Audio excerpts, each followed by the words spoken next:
If your primary resource for reliable information about transportation safety in America is the current administration, you could be forgiven for thinking New York is incredibly dangerous. But I prefer data. So today we're going to look at the US metro areas with the most and least transportation fatalities per capita, get a sense of where and why they happen, and then later in the video we'll dig into some data that I think can help us understand the relative safety of driving versus transit.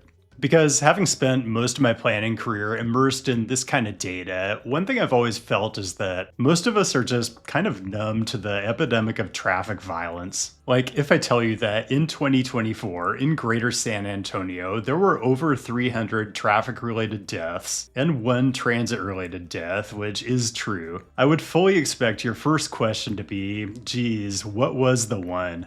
So today, I'm going to challenge us all to think rationally. I've got two data sources I'm going to bring in. One, the 2024 database from the National Highway Traffic Safety Administration's Fatality Analysis Reporting System, which geolocates every traffic fatality in the US and I've aggregated by metro area. And two, the Safety and Service Monthly Modal Time Series from the National Transit Database, and I've aggregated the 2024 data from that by metro area as well.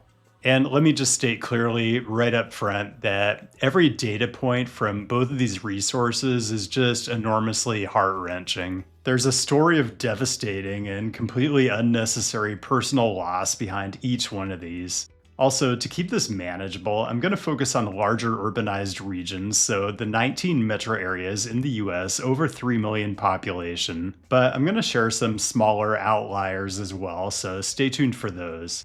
Also, death is grimly simple as a data point because it's kind of a binary, but it's also only a small fraction of the mayhem that happens on our transportation system. For every fatality, there are dozens of people who survive transportation violence but are left with severe injuries that are disabling and oftentimes financially devastating, and nothing about this video is intended to minimize that.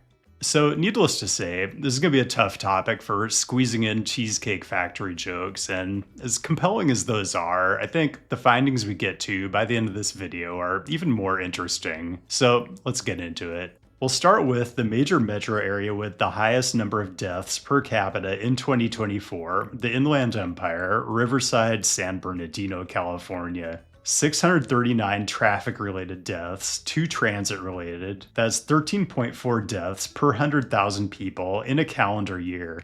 You can think of that in terms of probability, and no, not driving isn't necessarily going to improve your odds given how many of the fatalities in these crashes are pedestrians. Also, for each of these, I'm sharing a location where one of the fatal events happened. I'm not going to try to comment on it or diagnose it, I'm just going to let us all sit with it. Second deadliest in 2024, the Phoenix metro area with 13.3 fatalities per 100,000. So right away, you can probably start to see a theme here. I'm sure there's some statistical analysis you could do with all of this to draw correlations to things like walkability or vehicle miles traveled per capita. I'm not going that far, but just keep those things in mind as we go through the list. Third deadliest, Tampa Bay, 13.0 fatalities per 100K. 444 traffic crashes and 2 transit related. And I know you're very curious about the 2 transit related, and I will dig into that data when we get to a city with a larger sample size. But for now, I urge you to be approximately 222 times more interested in the driving related fatalities. 16, South Florida, 11.6 transportation related fatalities per 100K in Greater Miami, Fort Lauderdale. The reality is, for just about every city, even one with heavy rail transit like Miami, the number of transit-related fatalities is practically imperceptible compared to the number of traffic deaths. Also, the street design in Florida, probably not helpful. 15, the Houston metro area, 10.3 fatalities per 100,000. You know, the vast majority of these happen on arterial roadways, and in most of these metro areas, this is what those look like. Designed to maximize for travel speed, probably not designed to minimize for tragedy. 14, Dallas-Fort Worth, Interesting how cities from the same state cluster together on this list. Kind of makes you wonder about state level roadway design standards. Anyway, 10.0 fatalities per 100K, and no, you are not imagining that the 6 worst of the 19 metro areas over 3 million are all in the Sun Belt. 13, Denver, and now we're under 10 per 100,000. You know, I did look at this by city initially, but my sense is that because things like traffic patterns, roadway design, and driving culture tend to be more regional, that was a better unit of analysis. But in case you're wondering, 63 of the 292 traffic fatalities were in Denver proper. 12, San Diego, 9.4 fatalities per 100,000. And I am going to move through some of these pretty quickly so we can get to the most interesting part of this list. 11, Southeast Michigan, 8.4 transportation fatalities per 100,000. Epicenter of American car culture and home to some truly horrific road design, including a Strode so famous it got its own movie. 10, the literal middle of the pack, Metro Atlanta, 8.3 fatalities per 100K, and the first metro area on this list with double-digit fatalities on transit. Remember I did these by metro area, and metro areas in the US are organized by county, so that's how I aggregated the crash data. Fun fact, the Atlanta Metropolitan Statistical Area includes 19 different counties. 9, Greater Philadelphia, 8.2 transportation fatalities per 100K. What you're not seeing here is that as we go up this list, it becomes harder and harder for me to find obviously objectionable locations, so keep in mind, street design is important, but in some ways it's a band-aid on larger structural issues with land use and transportation. Well, I'll explain more when we get to number 1.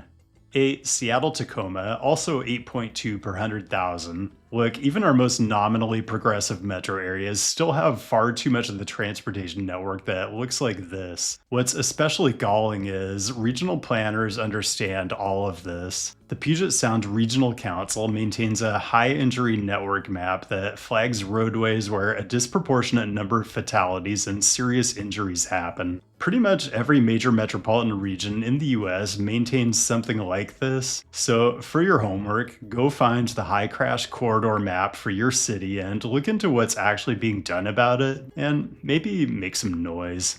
7, honestly surprised to see LA this high, given its reputation as a hotbed of spectacularly aggressive driving. But I really think this is another case of the reality of what LA is like on the ground continuing to diverge pretty radically from what LA is in the popular imagination. And yes, the city does have a high injury network map, with a stat that you'll find echoed in pretty much every US city. 6% of city streets account for 70% of deaths and severe injuries for people walking.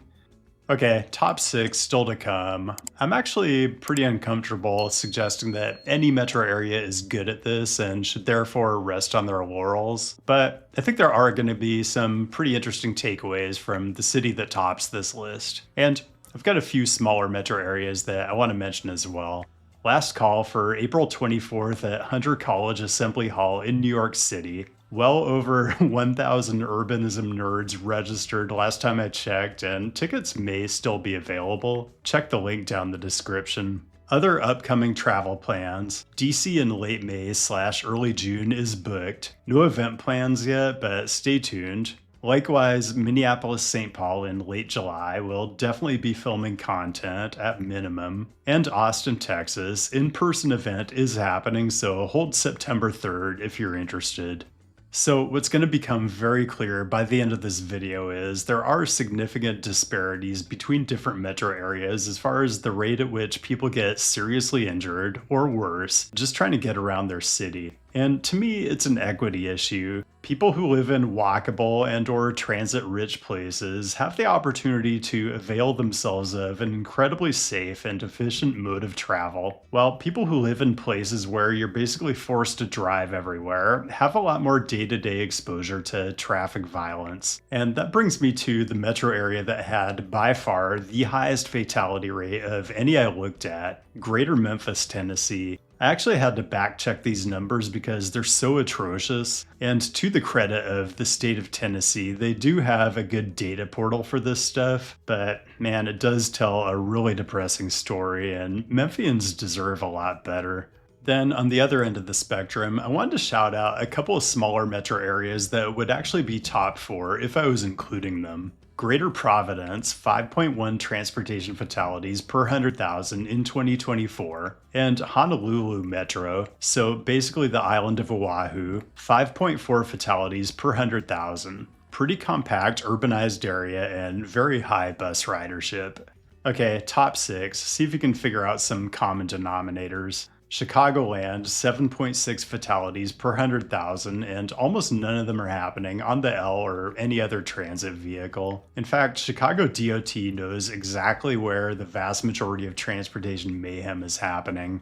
5. The DMV, 7.1 fatalities per 100,000. Actually, a little lower in the central city itself if you break it out by city, 6.7 per 100,000. And that dynamic is the same in all of the top 6 metro areas, but almost uniformly opposite at the bottom of the list, where the central cities tend to fare worse.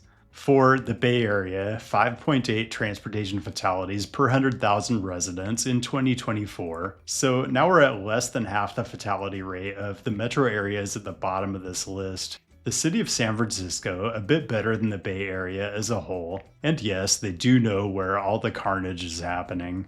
3. Minneapolis-St. Paul, 5.0 fatalities per 100K. Since I know you're wondering, Minneapolis is 4.2 and St. Paul is 5.9. This metro area isn't quite the transit ridership powerhouse others in the top 6 are, but it's no slouch, and it is one of the top US metro areas for bike mode share. 2. Greater Boston, 4.7 per 100,000, and only 4 transit related. Boston proper, slightly better at 4.0 crashes per 100K, and yes, the city does know the streets where all the chaos is happening.